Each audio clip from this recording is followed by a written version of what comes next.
Nilinaw ni dating Pangulong Rodrigo Duterte na hindi niya dinedepensahan ang China sa isyu ng pinag-aagawang teritoryo sa South China Sea. Sa kanyang programang Gikan sa Masa para sa Masa kasama si Pastor Apollo C. Quiboloy, inihayag ng dating Pangulo na ito ay isyu ng teritoryo ng bansa, kaya hanggang pag-uusap lamang ang maaaring gawin ng gobyerno at hindi pakikipag-away.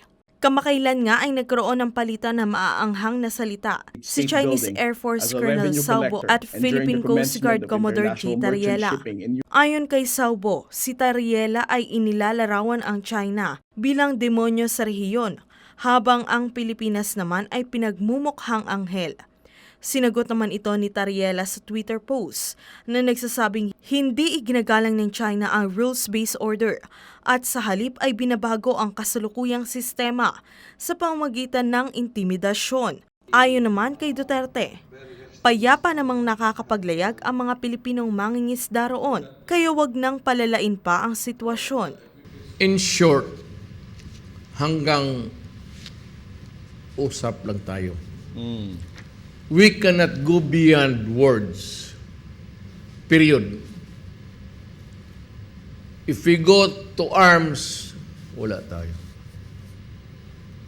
Hanggang words lang tayo.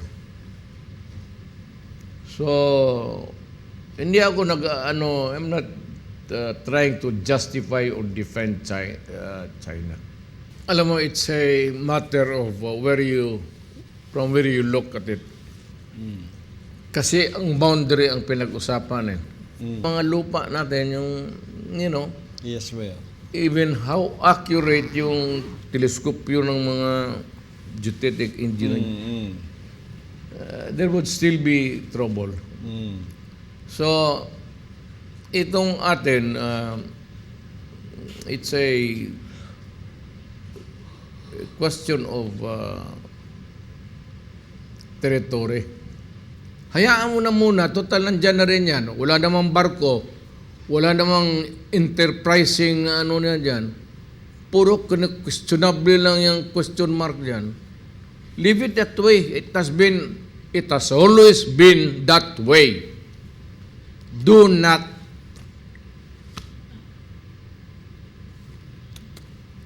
Huwag mong palalain ang problema. Dagdag pa ng dating Pangulo, hindi naman nagpapadala ng barkong pandigma ang China, kaya marapat lamang na hayaan na ito. Dito sa atin, hayaan mo muna yan dyan. Wala namang gumagalaw. Ang China, wala namang barko dyan. Walang warship sila dyan. Hayaan na lang natin. Sometimes we stray, and if we are, kung maabutan nila ng patrol, but hanggang wala mong nakita. I have not seen, maybe before, but I do not remember a gray ship.